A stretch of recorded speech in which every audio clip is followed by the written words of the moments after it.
Hello, everybody, and welcome to another episode of Puck Witches, a vibes-based podcast where we yap about all things hockey. Today is December 5th, 2025. I'm your host, Saint, and this is my partner in crime, Champ. Champ, how you doing? I'm fantastic. We're both fantastic for once. As always, we have a lot to discuss this episode, and I do need a lot, so let's jump right into it. Champ, we gotta talk about it. Hey, Saint, do you know how much I've missed winning a hockey game, even though I have nothing to do with winning said hockey game? It's kind of actually fucking whack how much hockey influences my sanity. Our moods? Yeah, absolutely. Our moods, truly crazy. I didn't remember what it felt like to have a blowout win. I'm used to having blowout losses and feeling like shit for, how long have the Oilers been playing hockey this year? 2 months? I mean, I will never forget the win last season where we had a 3-goal lead as the Penguins. And it was even worse last season. Last season, we never recovered from a 3-goal lead. We always blew it. And I was joking about it with, my Penguins friends. And I said, I don't think I'd trust them with anything less than a 7-goal lead because we blew the 4-goal lead earlier that year.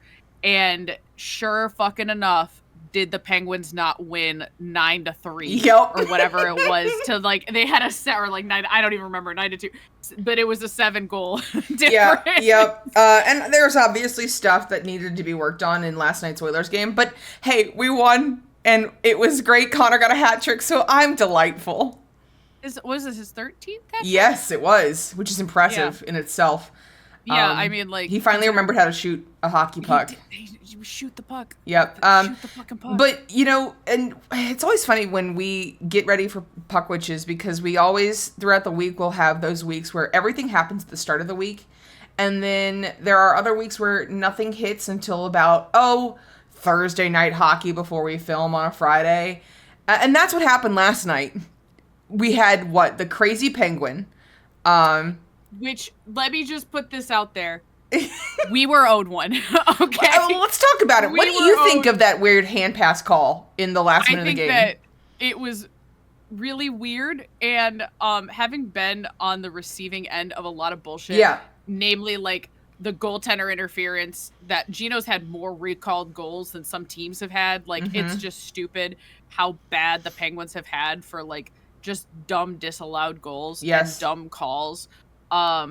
Where I'm was that a penalty? The refs have not been on our side this year, overall. Right. But this one, to start off with, in the final minutes of regulation and in the final minute of overtime, the NHL Situation Room in Toronto automatically reviews all goals. They intentionally basically look for whether or not this is a good goal or not, which is kind of a little weird, as we saw with the Philly versus Penguins game. Yes, the first one. That was in November. That was wild. No, it was in October. It was October. Yeah, because it was 2 overturned goals and it was just stupid. They invented a new fake rule about preemptive too many men on the ice. And I'm but we didn't have too many. And they're yeah, but you almost did. What? So context, we were owed one. Yeah, for context, y'all were playing the Lightning, and it was the last minute and 8 of the third, and Brandon Hagel. No, it was 55 seconds because if it was later than that, it would have been not reviewed. You're right. Brandon Hagel directed the puck. This is from the Situation Room directly.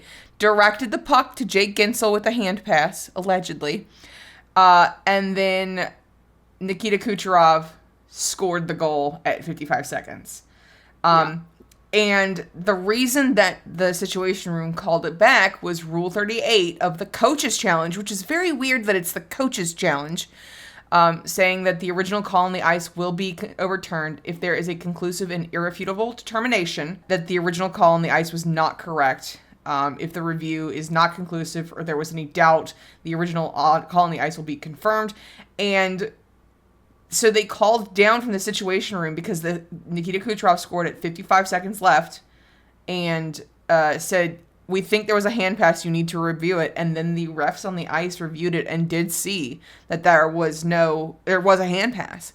And first of all, you were losing it because you finally got that bullshit call. But do you think it's a bullshit call? Kind of, yeah. Yeah. I think here's my thing. What is with the NHL's refusal to have consistency in their rulings? Because we see this all the time. We do in the playoffs, especially, where you're like, if this isn't a penalty in regulation, in like regular season, and it gets called in the playoffs, or if this wouldn't get called in the playoffs, why is it a penalty in regular season? So like, I can never imagine a scenario in which this hand pass would overturn a goal the other 55 minutes of the game. Why is it in the last 55 minutes, or I'm sorry, why is it in the last 5 minutes of the game that suddenly everything's under the microscope? Right. In a way that it isn't. And it's weird because they seem to have like kind of doubled down on it, because I remember the Dallas Stars 2 playoffs ago where they had gotten that goaltender interference call because like Dutchy's ass was in the blue paint. And that's what just happened to the Penguins. We had a goal overturned because Gino was in the blue paint. Yeah. And they're like, well, and I'm like, I just don't see the angle you're seeing. And it's just really weird how they're like, I don't know, is it like the stakes that they want? Like, is it a betting thing? I don't understand. Yeah, the betting thing. And I've saw a lot of Lightning fans, which I have no issue with the Lightning fans or the Lightning itself. They were upset not at the Pens, which thank you Lightning fans for realizing that the Penguins did nothing there. That they were pissed off at Toronto, and they're like, is this game fixing? I don't think it's game fixing. I just think that there's this weird it's the double standard all over again. So that was one of the crazy victories. Now there's another one, which is the blatant goaltender interference with the Avalanche, and I am not an Avalanche fan. Do you have this video? I don't. I can get it. Hang on. Because you talked about it, because again, as someone who, I'm not the goaltender interference expert, right? Okay, well, but I did do a whole fucking segment on it last season of like, what is the flow chart? And that's why I was so mad about, like, I'm not kidding, guys. I was seething, coping, raging about that Gino one, because literally the goalie had time to reset. First of all, if the goalie initiates contact, that's not goaltender interference. The goalie has a right to defend his crease, but for some reason, goalies can initiate contact and then it gets overturned. Like, the goal gets overturned, even though that's not the fucking rule. The rule is that like it can't be incidental contact. It needs to be like an intentional, or otherwise they're not physically battling for the puck. It is the skater is interfering with the goaltender's ability to make the save, and the goaltender did not have time to reset. And in that scenario, the last Gino one, I don't remember, it was the Blue Jackets, whatever. It was 2 games ago. He had time to reset. He initiated contact in the crease, and he had time to reset. I would have, everyone on Twitter was like, that is not goaltender interference. But they do those kind of goals where nothing happens and they overturn it. And then they have blatant goals like the ones in the playoffs against the Bruins and the Panthers, where an attacking skater shoves a defender into the goaltender, and it's not, I think that was the scenario. I could be misremembering, but like just blatant ones where it to the letter of the law is goaltender interference, and then they don't call it. And I just don't understand what we're doing here. I think now they've basically just made goaltender interference if you call it, it happens, unless we don't feel like it. Because there's been so many where I'm like, this is goaltender interference or this isn't, and I'm always wrong now. And yeah. I just linked you the video. Even in the moment, like, now again, we're not Avalanche fans, but it's one of those things where this consistency, well, if this is not goaltender interference, then what is? So wait, hold on. This video, they called it no goaltender interference? They called it no goaltender interference. They challenged, and then they lost? They lost. I mean, that's one of those scenarios where I feel like that has to be goaltender interference, because it's not one dude in the crease. You know what I mean? Like, I guess their argument is going to be that they're battling over the puck. That's what that's what their call was. I know Jared Bednar was pissed last night. And allegedly, here's the rules: is that in a rebound situation or where a goalkeeper or attacking player are simultaneously attempting to play a loose puck, whether inside or outside of the crease, incidental contact with the goalkeeper may be permitted, and any goal that is scored will be allowed. And the only exceptions are if the attacking player pushed the goalie and the puck in the net while the goalie has the puck covered. So it's a brutal call. Like, it's a brutal call, because then give me my like 5 other fucking goals back, because that scenario in which like we've had multiple times where like we're battling for the puck, and I'm like, that's not goaltender interference because they're battling for the puck.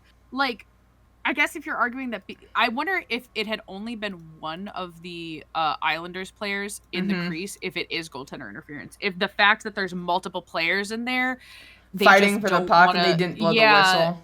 That I don't like it. I think at this point you kind of have to make a decision of stop letting skaters be in the blue paint. Just don't do it anymore, because it's either I can see that, or get rid of goaltender interference entirely. Like, you need to like, or you need to have, like make it very specific. This person was quite literally elbowing the goalie.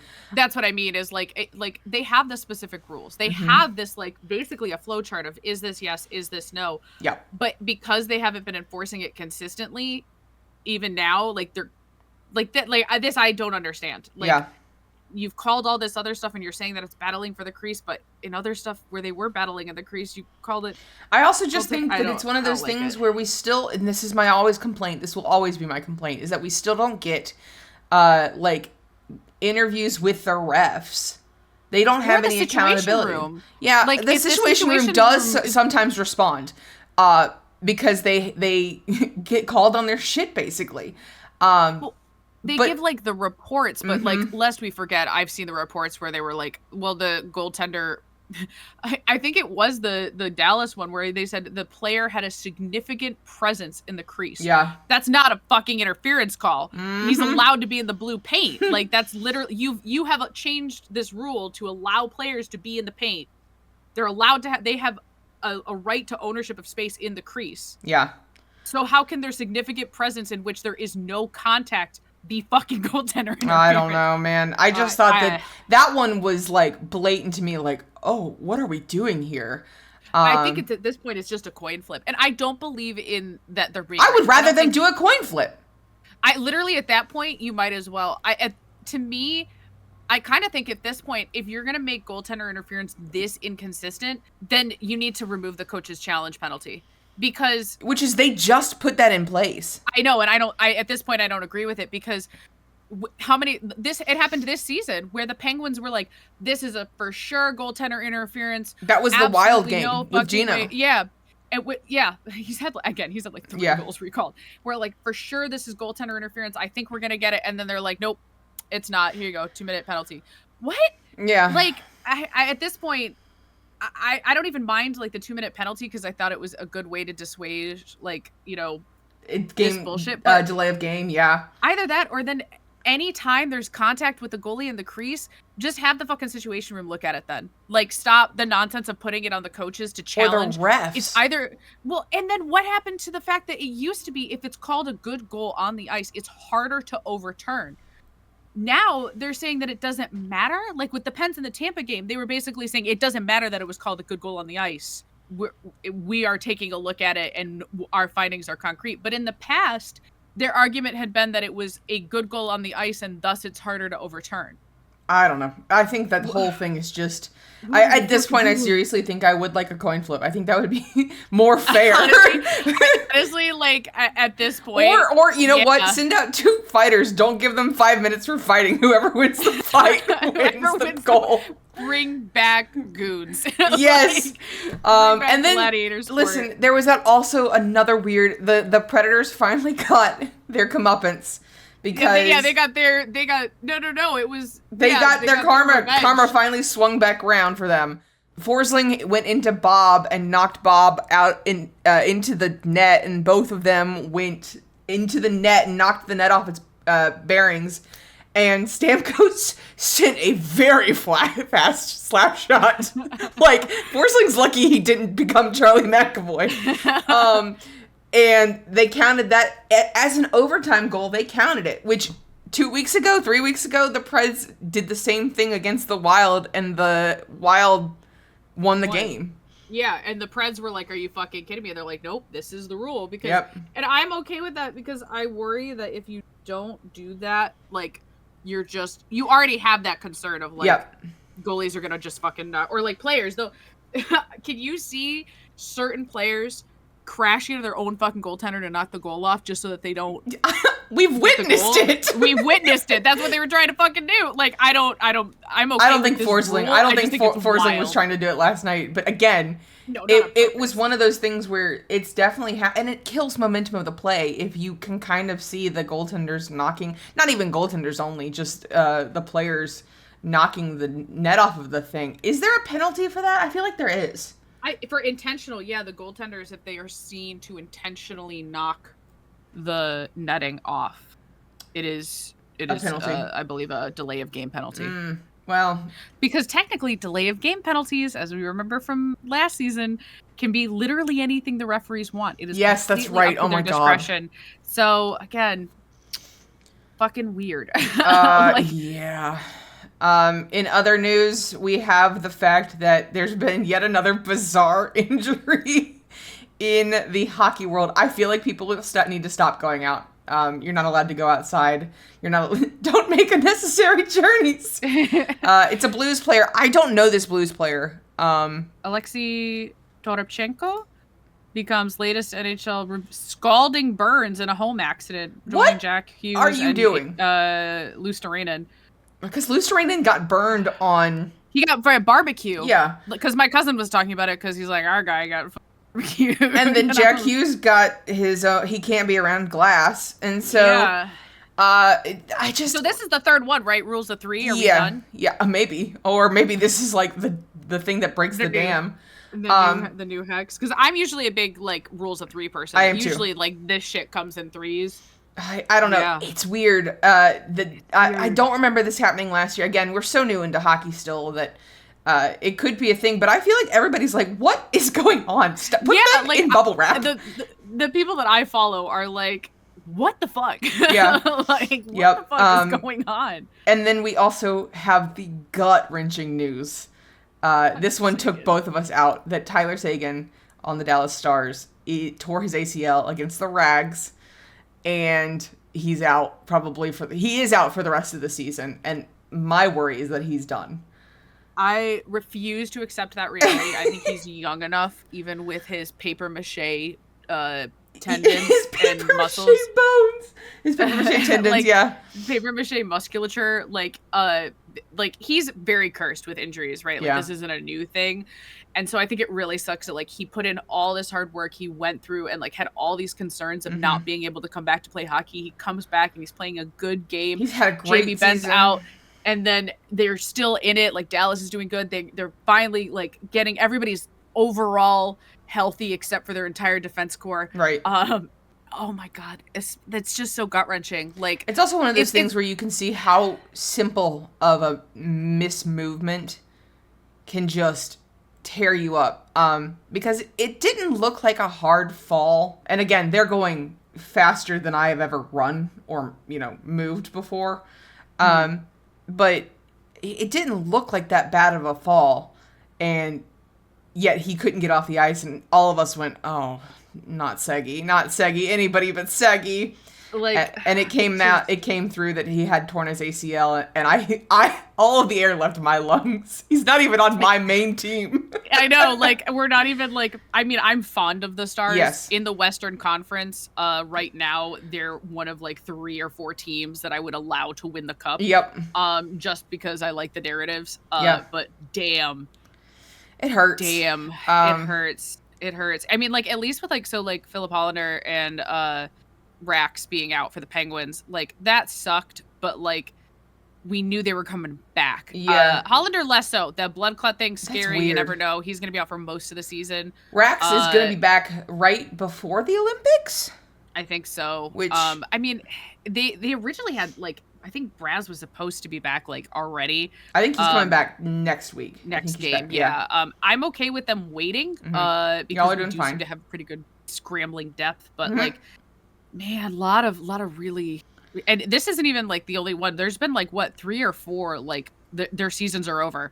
injuries already, and we're only in December now. It's kind of crazy. I don't know. And you see like people like Hellebuck. Connor Hellebuck has been taken off so that he can go get his both of the goalies for the Toronto Maple Leafs are struggling. Their Wall came back and then left. I think his is probably going to be maintenance.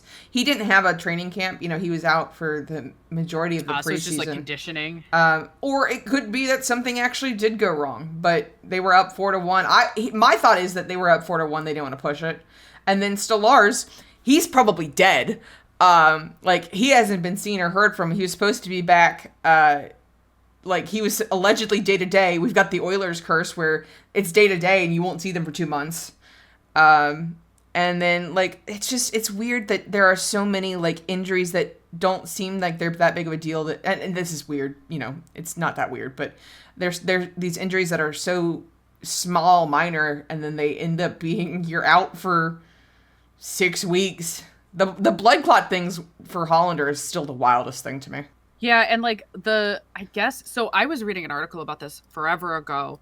I don't know if we've talked about it in the podcast. I feel like we did at one point, but I'll bring it up again, is that the extensive air travel that hockey players go through may contribute to like these like blood clot issues, because they're just wear your compression socks, guys.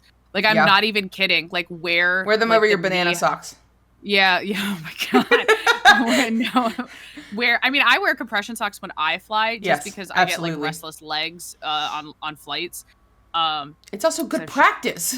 It's just good practice. I wear compression socks all the time, just like because I work a physically demanding job. But like I think more people need to wear compression socks on flights, because if you're going to be flying a lot, I don't know. Like I think hockey players sometimes think that like because they're athletes that they're immune to like the fuckery of the human body. And I don't mean that they don't take care of themselves or that they're not aware of their own mortality with injuries. I just mean like there's getting injured while playing hockey, and then there's like benign shit that could happen to literally anybody, like a blood clot. You know, like it's just, I think it's outside of their frame of reference sometimes, because I think you're expecting the hit to come from somewhere else. I'm glad, obviously, that Hollander was able to like get the medical attention that he needed, and that they caught it before it was a major issue, because like that shit's fucking scary. Honestly, there's there's one injury that I wish was permanent, and I wish I wish he would stay. Just out of one? the league. Just okay. one? There's 2 injuries that I would say I wish were permanent. There's a couple injuries where you could never play hockey. Yeah. I'd be fine with this. But I don't know if you saw the I don't even want to give him the credit. The Kachuk the brothers. podcast that's somehow worse than our podcast. The New Heights ripoff. That's not contributing anything to anything. Like they are not interesting. We need to stop giving men who are not, or people. Here's what I'll do. I'll fucking say it. Not everyone needs a podcast. That just because you're good at something else doesn't mean we need to hear you talk about it. If you don't have anything, I can be your champ losing like, there's so many people that are like so good at what they do. They don't have the personality, the communication skills, the language, or the charisma to be like putting themselves out there on a podcast and be like on that level. I'm not saying we're those people, but just like I think you can say it. Go ahead and say it. I'm funny like once in a while. Right. Okay. I feel like people have told me that I'm kind of a nice person. So we're already ahead. Like we're already up above that other podcast. What? Go ahead. You want to go on? You want me to call a penalty? Because you're getting a little. Penalty at me because I was rude. Was I unsportsmanlike? No. I'm gonna get you in. I'm calling a penalty. I'm blowing this penalty right now. For roughing. Is our first penalty of the fucking season? It is our first penalty of the season. All right. I can't believe you're getting a penalty over these fucks. Actually, that is the most fitting time to get a penalty. Okay. For those of you who do not know what penalty, our penalty minute is, or 2 minutes into the box. Penalty box. Yeah, penalty box. We are putting Saint in a box because she's been a bad, misbehaving, sportsman-like player. I am a penguin. Yeah, well, in these 2 minutes, you have 2 minutes to rant about whatever topic you would like, and I have a feeling I know which one you're going to rant about.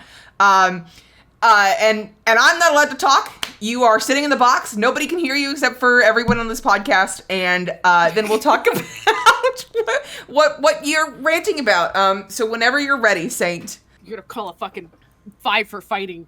5 for fighting. Yeah, honestly. Oh, all right, you ready? Go. So I don't have the exact quote in front of me, mostly because I don't give a shit enough about like his words. But Matthew Tkachuk and Brady Tkachuk talked about how girls, they don't like it when girls use hockey players' nicknames. First of all, I'm gonna just start off with explanation 1. They're talking about puck bunnies. Like, because they did not clarify. Let me be clear. They did not clarify. They didn't fucking explain what the people were saying. Oh, just use the context. But there's no scenario in which the context makes this any better. Like, let's be fucking clear about that. If we're being generous, we're going to say, okay, they're talking about puck bunnies, which is like, first of all, I do not deny that there are women out there that are looking to hook up with professional athletes, and they may or may not know a lot about the sport. But like, why are you mad about that? Are you mad that that guy's getting laid? Are you a little jealous? Do you need to maybe like talk about that with somebody? But like the concept that you have to know everything about a hockey player or hockey before you can date or fuck a hockey player is fucking insane. Do I need to pass the fucking bar exam to hook up with a lawyer? Do I need to build a house before I can date a contractor? Like, where are we drawing the line? Like, where is the line here? Oh my fucking God. They're just so fucking stupid because hockey is like the most niche of the like 4 major North American sports. It's incredibly misogynistic, as I can attest to from personal experience. Do you really think that the average woman is learning about the sport to hook up with men?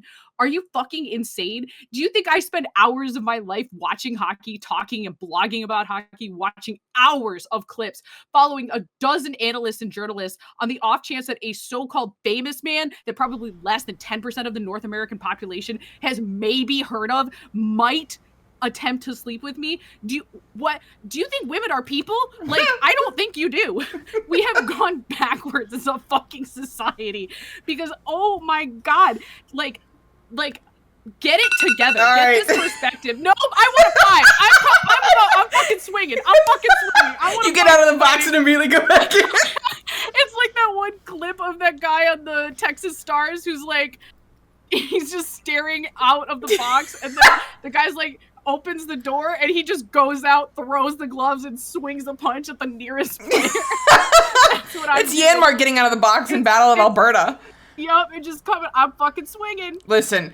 We're not going to give them too much time, but we have to say something because this podcast is all about inclusivity, right? And they are not growing the game anyway. First of all, they're not charismatic at all. Second of all, they're not interesting. And third of all, they're pieces of shit. Like, they quite literally are. I'm going to go in the box next. No, because I want my 5 for fighting. All right, just go. Listen, the refs have taken their hands off. More people have watched a Bills game this year than the entire 7-game combined viewership for each of the last 6 fucking Stanley Cup finals. Are you kidding me? Veering off the topic that, like, hockey, Jesus Christ, you do not understand where you stand. I understand hockey is a very insular community, and like you don't exist outside of it for the majority of your life, and they don't talk to normal people. They don't talk to normal people for the majority of their existences. Whatever. Going back to the topic at hand, which is that where is the charitable explanation that I can give to you is that you dislike it when women are overly familiar with players in social settings or settings where it wouldn't be normal to do so. Because, like, I'll be for real.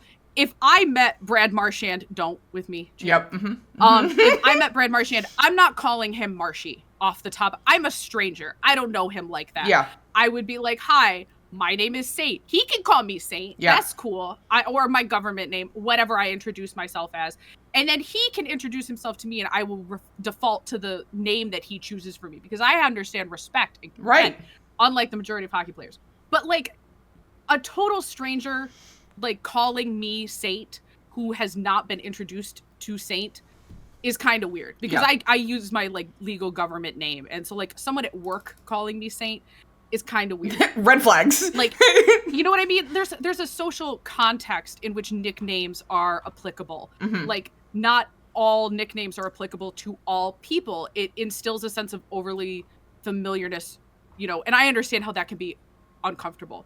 The problem is, A, why did you need to specify women?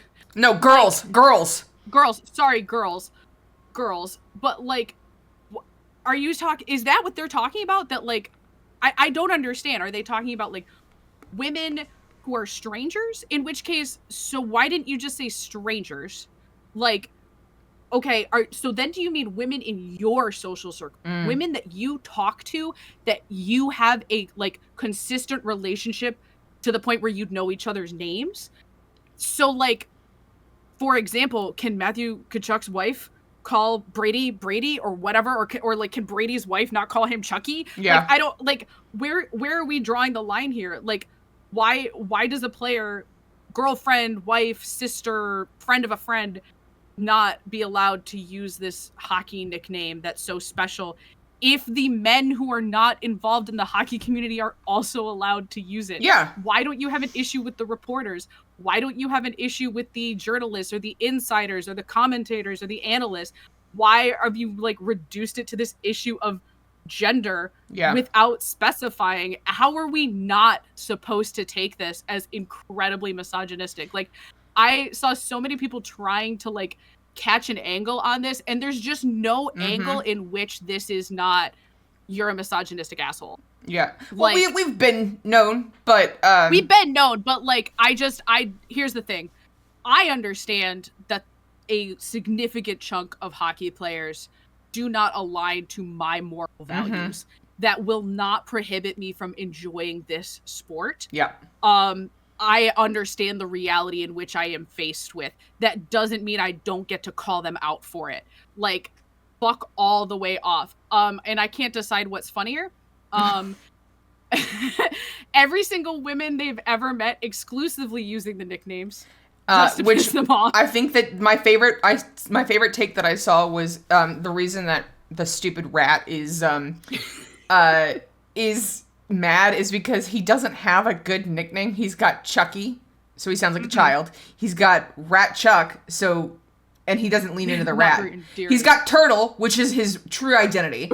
And then he's got Boy with Lice. So which one do you want, buddy? Because I will pick Boy with Lice if it pisses you off more. I think when Cassian beats the fucking brakes off of him. Zach Cassian, I need you to come in and fix this right fucking now. I think it knocked what little brain cells he had left in terms of, like, social understanding and, like, not being stupid. Listen. Like, listen, and we're not talking about that podcast because I think there's not really a point. They are gonna have whatever following that they're gonna have, and I don't think that they've got. It's very raw. I have seen quite a few of it. That it's very raw. It's obviously trying to be New Heights, and that's not going anywhere because the Kelsey brothers actually have charisma and know how to, like, handle an audience. And if you look at how the Kelsey brothers handle their female fans that they've gotten in more ways than one, they're very respectful because, well, first of all, Jason's a girl dad, and second of all, they just kind of have a higher level of they know people more, and so it's one of those things where, just honestly, you don't need a podcast. You don't specifically. Like, there's plenty of ex-NHL players or even people currently in the NHL that I would be fascinated. Yes. I actually genuinely think Brad Marsh would be an excellent podcaster because give him and Patrice Bergeron an actual podcast and I will listen. Yeah. I will tune in every night like it's heated rivalry.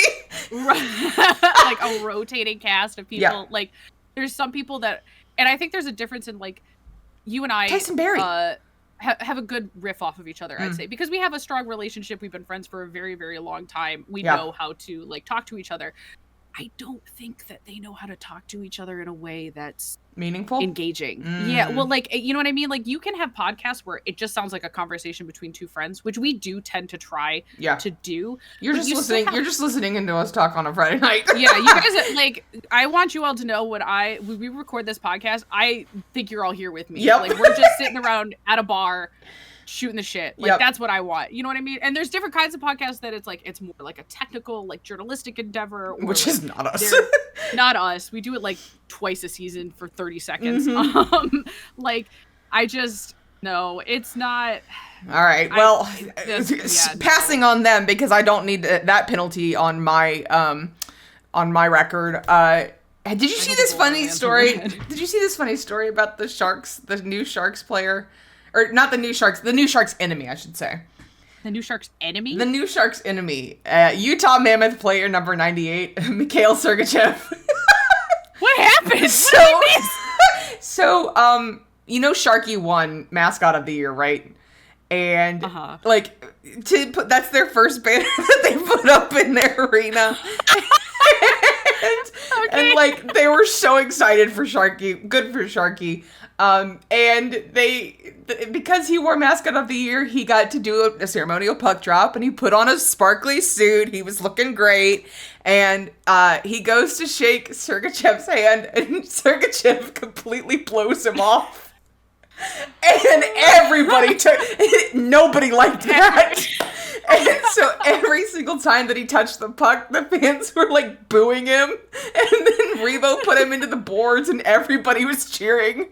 I loved it. I was obsessed with it.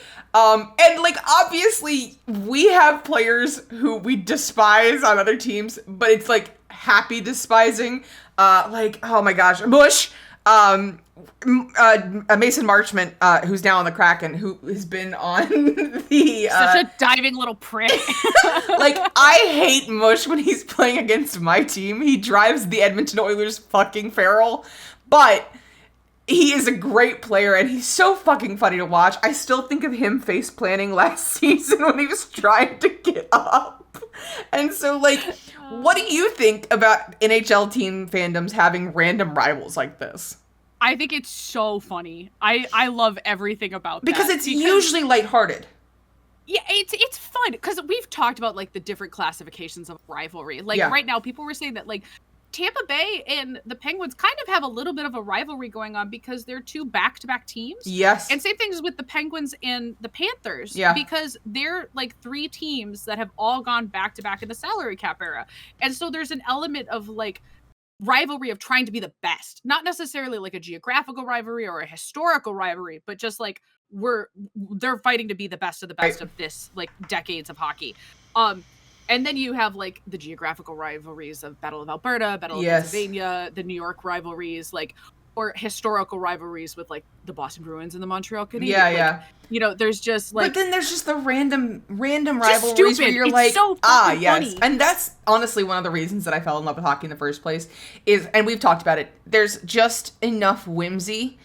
You're on ice, on skates, going after a singular rubber puck. Like, if you can't add whimsy into that, you're already missing the point. So I think it's very, very, very funny. And I think that if they keep that like, the Utah Mammoth and Sharks keep that singular player rivalry throughout the season, I will be delighted. So it's like how, like, there's certain players that get booed every time they touch the puck. And sometimes it's because, like, they injured one of their stars previously, or it's somebody that, like, you know, like, that's usually what it is like, this guy hurt one of our guys and we're gonna boo every time he gets the puck. Or they're just like a rat or whatever, and it's funny. Like, this specific Marshy, yeah, I don't get, like, if everybody boos him, I'm not surprised. Some probably deserved. But, like, the stupid rivalries of, like, you were disrespectful to our mascot is so fucking so good. Funny. Oh my god. All right. We need more moments like this. We need more whimsy. Like, let's get a reality check. Y'all play on fucking knives on ice, and it's a miracle that you don't fall down about 10,000 times more every day. Unless you're Jack Hughes. Unless you're the Hughes brothers, who apparently never learned to manage their edges. But all right, well, let's see. Saint, do we have a sponsor today? Oh, Jesus. Haven't I yapped enough? Today's sponsor is St. Astra, a Twitch cosplayer and artist. You can support her by purchasing more Etsy or subscribing on twitch.tv/St. Astra. Use your free Prime sub and get access to awesome emotes. St. Astra's Etsy also sells a variety of jewelry, decorations, and trinkets. Everything is handmade and crafted with the perfect balance of love and spite. All proceeds go directly to the St. Astra hockey-related DIY fund.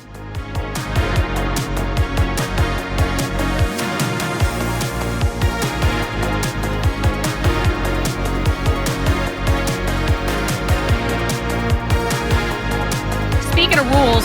All right, let's turn to our one-timer topic of the week where we take one shot at the biggest story. This week's topic, Saint. The NHL is cracking down on wearing helmets during warm-ups. What do you think about that? Where is this cracking down coming from? They gave him a frowny face email, like a sternly worded letter. Like, that's their cracking down. That's their version of cracking down. That's true. Right up there with the player safety. Are you kidding? Safety. But like they're right, okay? Like unfortunately, this is one of the few times when I really do have to kind of stand with the NHL about it, because like I compiled a brief list of like why might we want to wear helmets on the ice. In general, like here's the thing. I think once pucks are in play in a scenario which you're actually like whipping shots, they need to be on. Yeah, I agree. Let's see. Taylor Hall in 2012 was cut by a skate blade, had to get 30 stitches. Jeez. Missed the game. Stamkos one time was hit by a puck while not wearing his helmet. I think he still played, but he did probably have kind of a bruise egg. Patrick Hornquist was hit in the head by a puck that ricocheted off the crossbar. I think it was Gino that shot it. And he wasn't wearing a helmet, cut his head, and it drew blood. Yeah. And then like, those are the scenarios in which they weren't wearing a helmet. Yeah. The players that were wearing a helmet, for example, like Barzal, he was hit with a puck while wearing a helmet, right in like the fucking visor, I think it was. Yeah. Like there's compilation videos of it from like Jens 95 about like injuries that happen during warm-ups. Most of them are about goalies, because I imagine that that's more common because they're facing like multiple pucks down and like players are charging at them and whatever. Not like a normal hockey game. Yeah.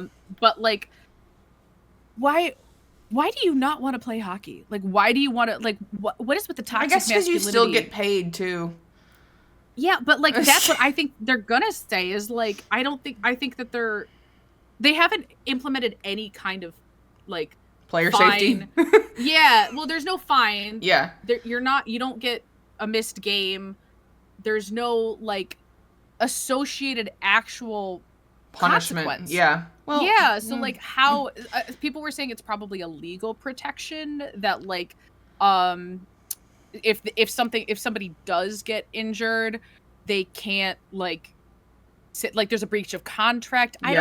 But like, what's the breach of contract? That you didn't play the game? Well, he can't play the game because he got hurt. Well, why didn't he like you? I don't understand. I think it's one of those things where it makes so much sense, and I don't understand why players are not wearing their helmets. And you know who is a really big perpetrator of this is Leon Draisaitl. And he does look damn fine without his helmet on. But yes, I would rather him be able to play than... Yeah. I'm paying all of this money to go see a hockey game. In the first 30 seconds of warm-ups, one of my favorite players in the world gets hit in the face with a puck because he was not wearing a helmet. He is out now for 2 games because he's now got a concussion from a really hard slap shot. And you missed those 2 games. You could make the argument that those 2 games were how you got into the wild card spot, and now you're out of the playoffs. Like you could, it's not that's not going to happen for everything. But like, why do you not want to take care of your health? Like it's a helmet. It's like how the PWHL and like women's hockey players are like, why the fuck wouldn't we wear cages? Yeah, like, we want to play the hockey. visors, and still have. I understand. Like, I understand the cages are kind of like cumbersome, and like I get that. Mm-hmm. Yeah, well, because you can wear cages or you can wear helmets, like the bubble face things. Like, you know, there's options, I would say. And it's the same thing we talked about it with the neck guards the other week, where it's like, I understand that the risk is really low, but just why is it such a big deal? Like, if you want to skate with your helmet off, go to the fucking rink on your off day. Like, it's not. You don't have to wear them during practice. Yeah, like, well, once pucks are in play, you need to wear the helmet. But, like, it's not going to... The NHL isn't going to come in and be like, hey, you weren't wearing the helmet in practice. Like, if you really don't want to wear a helmet, don't wear it in practice. Like, if you're that dead set on not wearing it. But the minute that you're actually on the ice, that you've come and traveled to a stadium, or you're clocked into work. That's quite literally. And there's just it's an unnecessary risk. And yeah, it's just dumb. Like, it's just why? Like, I just don't get it. It's the same thing with the visors. I understand, again, like, an element of, like, why they grandfathered it in, because some players never grew up wearing visors. But the majority of these kids coming into the NHL, they played with neck guards their whole careers. They played with visors their whole careers. They've played, you know what I mean? Like, if you've already implemented this stuff for the, like, you know, youth hockey programs, why not just here's my thing them through the NHL? And OSHA comes out with regulations every 5 minutes. OSHA comes out. Yeah, like, I mean, I we've had this argument before, though, of, like, they're grown men, they're allowed to put their bodies on the line, there's an element of, like, autonomy, but, like, we don't really do that in the real world. Like, if I'm at my job and, like, I decide that I can climb up a shelf instead of getting a step ladder, my boss can fire me, like, because I'm not following safety guidelines. Like, we've proven many times throughout history that humans don't like doing what's good for them. When seatbelts were regulated as like a mandatory inclusion, you need to wear yourself. Like, again, if you don't want to wear the seatbelt, that's fine. You can die. But the problem is, when you get ejected from the vehicle, first of all, somebody has to clean your scraped mess off the concrete.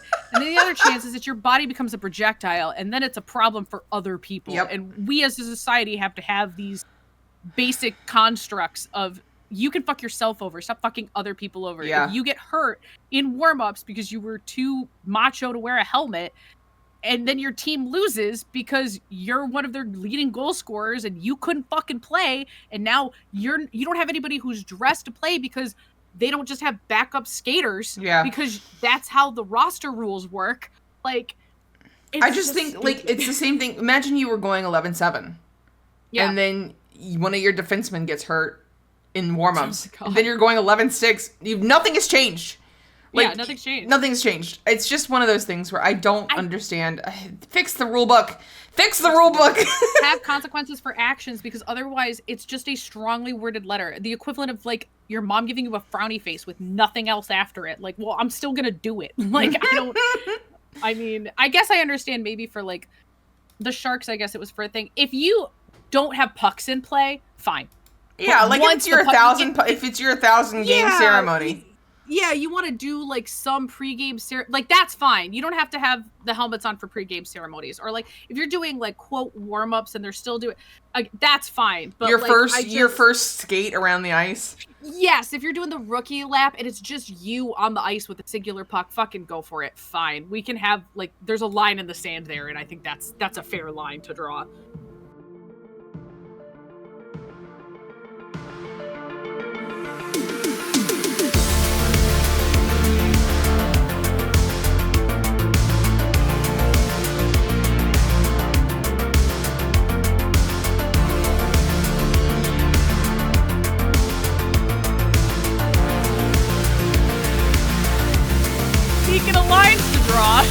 Are we ever gonna go to the Olympics? Like, are we going to the Olympics? Is the Olympics happening? NHL, are we playing hockey at this Winter Olympics? Are we doing this? Like, is this happening? Are we getting all of these jersey reveals just to not play hockey? Who was it came out with a new one? Denmark? They came out with one. Yeah, that's great. Will we see it on the ice? Who knows? Who's to say? In case you weren't aware, the Olympic rink in Milan is not done. And it's getting down to the wire. They've had 4 years to do this. They've had more than 4 years, I think. It's like 6 years that they announce every... They announce it, like, before the, like... It's significantly farther than, like, the last Winter Olympics happened. Like, they already knew way ahead of time. To be fair, though, this happens every fucking Olympics. This is why we should. Olympics. That's my hot take. Is I don't understand why we keep going to new cities. I get it to a degree in that, like, I just think that instead of having a different city, you should each have like you get to put your name in the hat, right? Like the United States goes, okay, for Winter Olympics, we only will do Salt Lake City or Denver, and for the summer, whatever, pick one. Yeah. I would, pick whichever one you want, but you get to pick one winter city and one summer city, and those are your candidates. Yep. You cannot keep switching between other ones, and then from that pool, those are the city. You know what I'm saying? Yes, like, I agree. That's what I think. It's not. It like, and this has been like whispers that they're getting concerned. They like. I know Gary Bettman went overseas a couple weeks ago when they were in Sweden. I think when the Pens were in Sweden. Oh, when they did the global series. When they went down to Milan and they were like, hey, something's a little fishy here. The arena's not done. You know that video where it's a beer league game and the guy is the stairs come down and like deposit you right on the ice. Have you seen that video? I'll have to go find that one for you. The barn one. Yeah, like that one. Okay. That one is exactly what this feels like. It's like we are down to the wire. And also, isn't it smaller? Yeah. So okay. Yeah. So this was known. Okay. But like this was a thing that they knew about, but I guess nobody had like quote broken the story. Okay. Because so the IHF standard is 60 meters in length, which is equivalent to 196.9 feet. In width, it's between 26 to 30 meters, which is 85.3 to 98.4 feet in width. So I guess their width is not as standardized as ours for whatever reason, but it's 60 meters by like 26 to 30. The NHL standard, because it's feet, is 200 feet by 85 feet, and it's like that's it. So typically European rinks are wider, not an insignificant margin. No, I think it's like that's not like it's not like it's a couple inches here or even like a foot or two. Like this is the metric equivalent is it's 61 meters by 25.9 meters. When they built the stadium, they allegedly they built it to IIHF standards of 60 meters, but then also followed the NHL standard of meters, right? Which is, say 26 meters. So, or actually, no, it can't be. Because, oh, no, it can. No, it can. So what they did is they followed the 20-meter width of the NHL, but the 60-meter is the IHF the length standard. Yeah. Because technically 200 feet is not 60 meters. It's 61. Yeah. So there's like a 3.1 foot difference between the length of the ice. So the width is correct. The length is wrong because they didn't fucking convert. That's the alleged what happened. Right. And I guess they don't really care. I mean, but again, the difference is 13.4 feet. It isn't crazy. It does change strategies on things. Yeah, I mean, overall, like, and when we went to Sweden, they changed the rinks. Like, where they hosted the Penguins versus the Nashville Predators was they rebuilt the rinks themselves inside the arena to match NHL specifications. I assume for like contract purposes that like you can't be having players an actual NHL game. Yeah, like it's not like this was like a one-off game. Like these were points. My hot take is that I don't really care, but it's stupid. I just think it's interesting. Who knows if we're ever gonna see it. I do think that they get it done in time. I do think that there's going to be controversy because that if it's not the Olympics, if there isn't, I just feel it feels. I wanted to see Connor McDavid and like I wanted to see the difference. You know what I mean? Yeah. Because I think that's Olympics hockey is not the same as NHL hockey, and I kind of wanted to experience that because they haven't played like the NHL hasn't played in it for what? It hasn't been since 2012. I can't remember. So 2022. It was Sochi. Was that the last time? Yeah, so 2014. 2012 was London, yeah. So, London. So, 10 years That's since we've had... insane. No, it's 12, yeah. Like, so... Oh, I'm so good. But yeah, 2014, so, like, yeah, like, that's like a whole, like, group of NHL Half of these viewers. kids haven't... Yeah, like, let's see. Because 2015 was the McDavid year, and Matthews, and so, like, this is a whole new generation.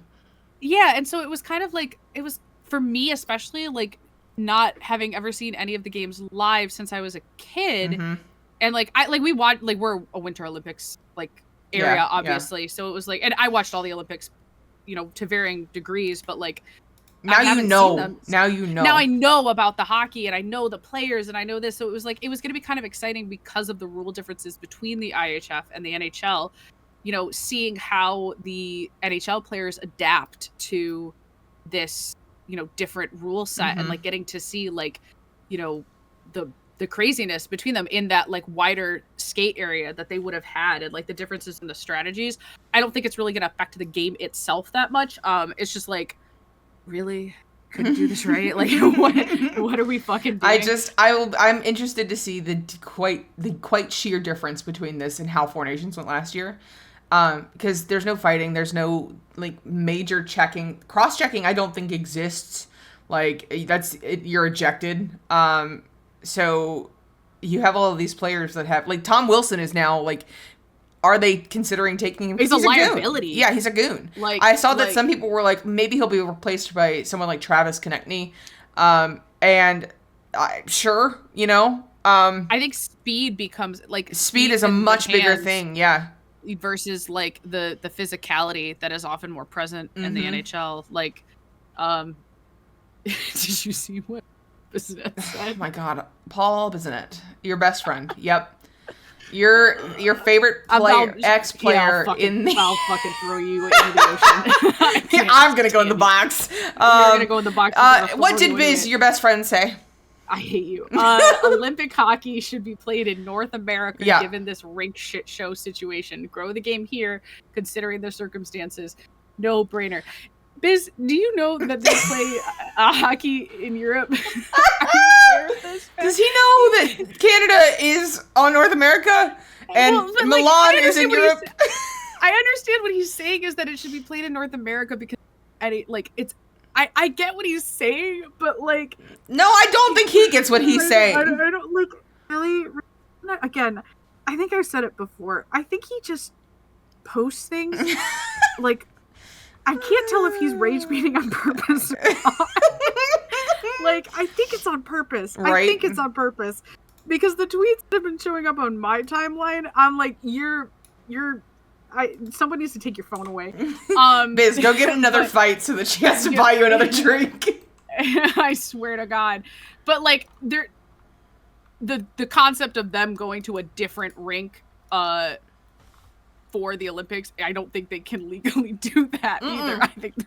I saw somebody say that they're gonna go out and play on a random pond, and at this point, maybe I don't even think it gets cold enough there for that. Yeah, all right. Well, we'll see, I guess.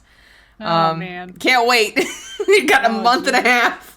Oh man, the next 2 months may kill me. Yeah. All right, let's move into sportsmanlike conduct, where we spin the wheel to pick our team of the week, and no matter who it lands on, we have to say something nice and spread a little love on the ice. It's been painful the past couple of weeks, Saint. We got Vancouver, we got the Calgary Flames, and then last week you got the New York Rangers. I think that we deserve somebody that we like. Do I think we're going to get this? No, because we've had shit luck all week. You're putting that, is that what you're going to use your fucking witch magic on? Yeah, my witch magic is, no, I got my witch magic last night when the Oilers won. So, let's spin the wheel and see.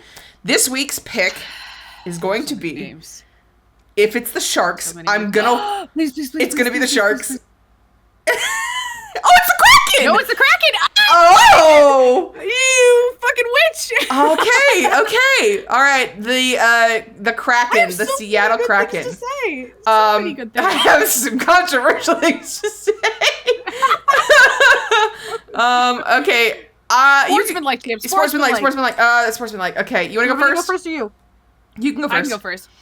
I love their jerseys, colors, and theming overall. Yes, their they've done a very, very good job. Classic jerseys were fucking sick. Their normal jerseys are fucking sick. I love the colors that they do. The blackout, glow-in-the-dark jerseys are fucking beautiful. Even though they're cursed. Love them. Even though they're cursed. So sorry, Krakens. We have friends who are Krakens fans. Yes, I've been to a Kraken game.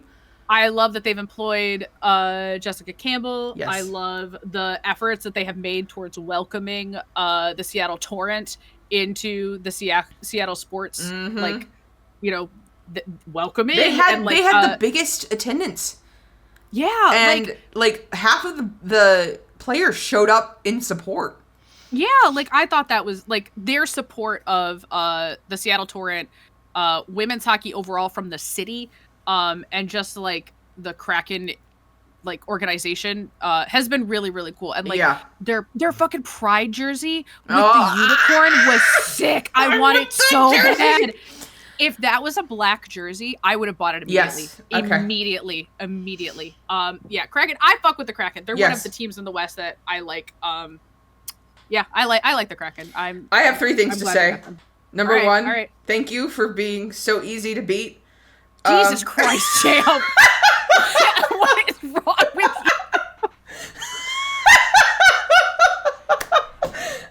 So much is wrong with me. I'm gonna kill you. Thank you for being so easy to beat. You've turned the Oilers season around.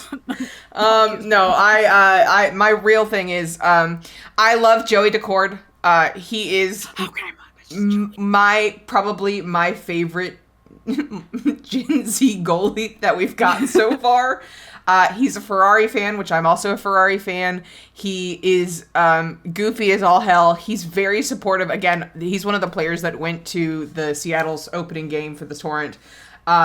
He has his YouTube channel. That is, incredible and so silly. And he's such a good vibes guy. I want him in Edmonton so badly. Like, I would kill to have Joey Decord be on my team. But my second thing is that I really, really love their arena. Their barn is so cool. It's really well done. Instead of it being like you have to go up, everything is built into the ground, which is just so cool. I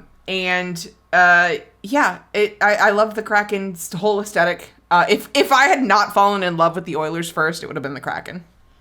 I can't believe I didn't fucking mention Joey. Oh my god, I love Joey. They have quite a few players on the team that Mush. We love to talk about Mush when he's not on. We love to hate him. we love to hate him. But he is a lot of fun. Yeah. Sorry. Jordan Elberle, who hurts because he was Ryan Nugent-Hopkins' best buddy. And then Brandon Montour, he got traded from the Panthers on our first season. So upset. It's one of those things where all of these players, I think that Seattle did the expansion right. I know that they're struggling right now, but their draft was really, really interesting, and they've got a lot of great players that just need to find their groove, and they're still really high. Like they're doing fine. They're doing good this year. I don't want to say like they're not fucking cup contention, but like they've been doing I feel like they're. I would say they're wild card contention. Yeah, like they're potentially in the playoffs, and I think that would be really cool. Yeah. Good job, Kraken. Hey, we finally got one that we like. Hey guys, we finally did it nice. Like, one of us did. One of us did. It wasn't Champ, but one of us did. It wasn't Champ. All right. That is going to wrap it up for this week's episode, folks. We really appreciate listening through all of our rants and ramblings. The Puck Witches podcast is released on Spotify and our YouTube channels, and you can join the Night Witches Discord via the link below to talk about the episodes directly, as well as enjoy our other channels. It's full of gaming, hobbies, and good vibes. Make sure you're following us over on Twitch. If you want to support us with a Twitch Prime on either or both of our channels, you get access to cute emotes and extra channel points. If you enjoy this podcast, don't forget to subscribe so you never miss an episode, and follow us on Twitter and Blue Sky for updates. And lastly, don't forget to check out Saints Etsy or subscribe on Twitch. We'd also love to have you leave a like on this video and subscribe on YouTube to see more of our antics. We love you all and hope the hockey season is treating you well. Champ and Saint, signing off. Stay witchy.